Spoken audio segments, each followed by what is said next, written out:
نحمدہ صلی اللہ رسول الکریم اما بعد اعوذ باللہ من الشیطان الرجیم بسم اللہ الرحمن الرحیم رب اشرح لی صدری ویسر لی امری واحلل عقدۃ من لسانی یفقہوا قولی.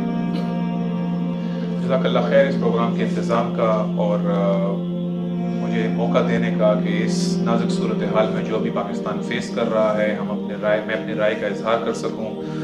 اور اس وقت پاکستان کے حالات جو ہیں وہ بظاہر ایسا دکھایا جا رہا ہے کہ کام ڈاؤن ہو رہے ہیں، لیکن ایکچولی سچویشن ابھی بھی بہت زیادہ سینسٹیو ہے. حالات جو ہیں وہ نارمل نہیں ہیں. حالات ایک دفعہ پھر تبدیلی کے دہانے کی طرف جا رہے ہیں اور عید کے بعد پروبیبلی حالات مزید کشیدہ ہو سکتے ہیں. اس وقت پاکستان کے عوام میں، افواج پاکستان میں شدید ایک رعامہ ہے امریکہ کے خلاف. اس بات سے قطع نظر کہ گورنمنٹ کو سازش کے ذریعے ہٹایا گیا تھا یا یہ ایک اندرونی پاور سٹرگل تھی، اس ڈسکشن کو ایک منٹ کے لیے اوائڈ کر لیں، کیونکہ تھا یا نہیں تھا اسے کوئی فرق نہیں پڑتا. عوام کی اکثریت امریکی مداخلت کو ایک بڑے لمیٹڈ لیول پہ ڈسکس کر رہی ہے کہ جی مراسلہ آیا تھا، مراسلہ نہیں آیا تھا، مراسلہ میں مداخلت تھی، مراسلہ میں سازش تھی، مراسلہ یہ تھا، مراسلہ وہ تھا. حالانکہ اب امریکہ کی مداخلت پاکستان کے معاملات میں 70 سال ہو گئے ہیں اور پاکستان کے لوگوں سے کوئی چھپی ہوئی بات تو نہیں ہے. وہ ہمیں مائکرو مینج کر رہے ہیں. کیا اس سے پہلے حکومتیں جو ہیں وہ امریکہ کی مرضی کے خلاف آئی ہیں جو اس دفعہ کچھ اور ہوا ہے؟ کیا اس سے پہلے حکومتیں امریکہ کی مرضی کے خلاف گئی ہیں جو اس دفعہ کچھ اور ہوا ہے؟ یہ تو ایک کنسسٹنٹ تھیم ہے پاکستان کے اندر. تو کیا نیا ہے؟ امریکہ کی مداخلت پہلے بھی جاری تھی، عمران خان دور میں بھی جاری تھی اور کنٹینیوس جاری تھی. اور یہاں پہ ایک بندہ ایسے اختلاف نہیں کر سکتا کہ عمران خان دور میں بھی امریکہ کی غلامی ویسے کے ویسے جاری رہی، جس طرح نواز دور میں جاری تھی، جس طرح زرداری دور میں جاری تھی، اس سے پہلے مشرف دور میں جاری تھی اور اس سے پہلے پچھلی حکومتوں میں جاری تھی. کوئی ایک بندہ اس بات سے اختلاف نہیں کر سکتا. جب عمران خان نے ٹرمپ کو مسئلے کشمیر پر مداخلت کرنے کے لیے کہا اور کہا کہ آپ اس مسئلے کو حل کریں، یہ مداخلت نہیں تھی.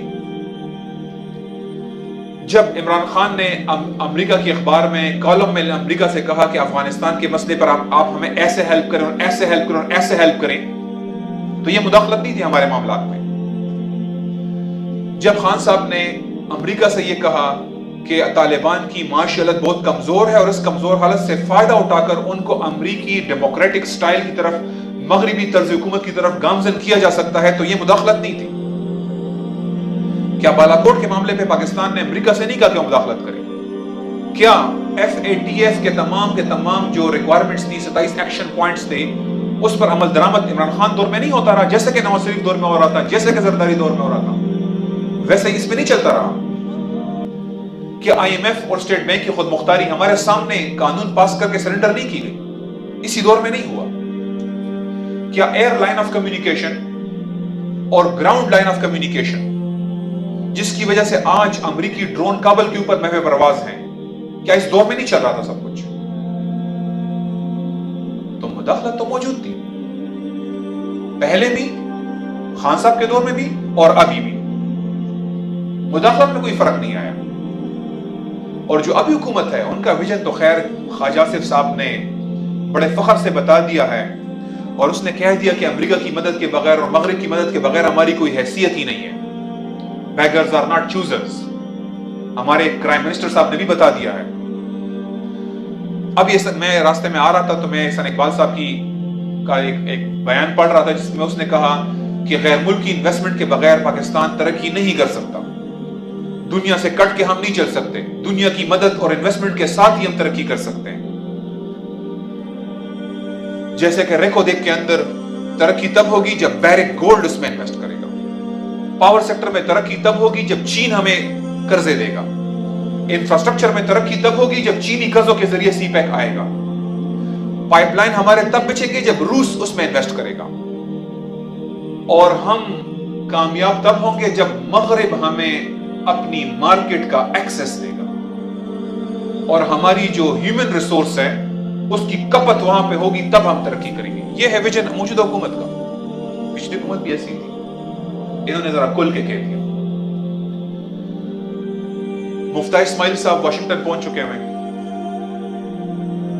وہاں پہ وہ آلریڈی کہہ چکے ہیں کہ IMF کی شرطوں سے ہٹ کر ہم نے بڑا ظلم کیا ہے اور ہمیں IMF کی شرائط پوری کرنی پڑے گی.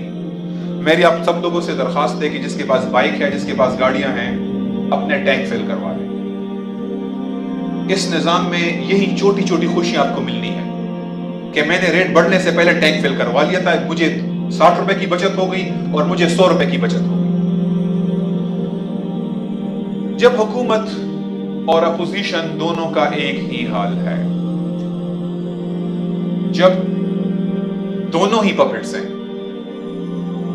دونوں ہی کرائم منسٹرز ہیں، دونوں ہی ایجنٹس ہیں، تو پھر ہمارے پاس وے فارورڈ کیا ہے؟ ہم اسلام کی ڈائریکشن کیا ہے؟ ہم غیر ملکی مداخلت سے جان کیسے چھڑائیں؟ آزادی کیسے ملے گی؟ غلامی کیسے ختم ہوگی؟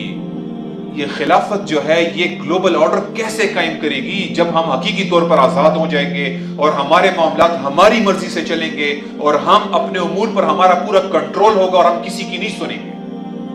جب ہم اصل میں نو مور کہیں گے، جب ہم سچ میں ایبسولوٹلی ناٹ کہیں گے، صرف ریٹورک کے لیے نہیں، ڈائلاگز کے لیے نہیں، سیاسی بیان بازیوں کے لیے نہیں، حقیقت میں جب ہم ایبسولوٹلی ناٹ کہیں گے اور جب ہم انہیں کہیں گے کہ ڈو مور، وہ کیسے آئے گا؟ مغرب کی ہمارے ملک میں مداخلت جیسے ہم نے ڈسکس کیا، یہ صرف اسد مجید صاحب کی ڈونلڈ لو کے ساتھ بات چیت میں سخت زبان تک محدود نہیں ہے، یا الہان عمر صاحبہ آئیں، خان صاحب سے ملی، باجوہ صاحب سے ملی، وزیر اعظم سے ملی، یہاں تک محدود ہے۔ مغرب اتنے محدود طریقوں تک اس نے اپنا سسٹم نہیں رکھا۔ مغرب نے ہمارے اوپر جو غلبہ حاصل کیا ہے